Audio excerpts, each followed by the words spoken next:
और उन्होंने लिखा है कि मेरे हमवतनों, आपके वोट से मुंतखब होने वाला एक और वजीर आजम गिरफ्तार जो आपके वोट से आएगा, क्या यही लाकानूनियत, तौहीन और नाइंसाफी उसका मुकद्दर बनेगी? तो शाहिद खाकान अब्बासी पर मरियम नवाज का रद्द-ए-अमल भी फौरी तौर पर सामने आ गया। उन्होंने ट्वीट किया और लिखा कि मेरे हमवतनों, आपके वोट से मुंतखब होने वाला एक और वजीर आजम गिरफ्तार हो गया है जो आपके वोट से आएगा, क्या यही लाकानूनियत, तौहीन और नाइंसाफी उसका मुकद्दर बनेगी? नून लीग के सीनियर रहनुमा राना अफजल साहब इस वक्त हमारे साथ मौजूद हैं।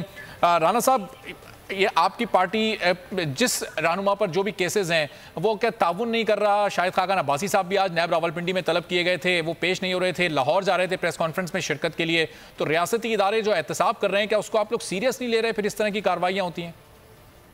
देखिए, उनको इन्होंने सवालनामा दिया था, वो सवालनामा इन्होंने भर के दे दिया और आज जो मीटिंग थी उन्होंने शायद उसके लिए टाइम मांगा था। कोऑपरेट कर रहे थे, हर तरीके से कोऑपरेट कर रहे थे और कोई ऐसी बात नहीं है कि कोऑपरेट नहीं कर रहे थे। इनको इतनी शर्म होनी चाहिए कि दुनिया को ये क्या बता रहे हैं। पाकिस्तान का 18वां 19वां वजीर आजम आज गिरफ्तार हो गया है और अभी तक उनके ऊपर एलिगेशन साबित कोई एलिगेशन नहीं आए कि कहाँ से चोरी हुई और कितने डील में क्या हुआ।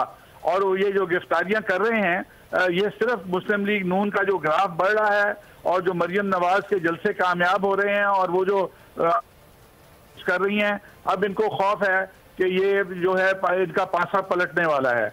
आप देखें कि दुनिया के अखबारों ने आर्टिकल लिखे हैं कि पाकिस्तान में एलएनजी से कोई $1 अरब से ज्यादा सस्ती बिजली पैदा हो चुकी है और $1 अरब से ज्यादा डॉलर का पाकिस्तान हुकूमत को फायदा पहुंच चुका है।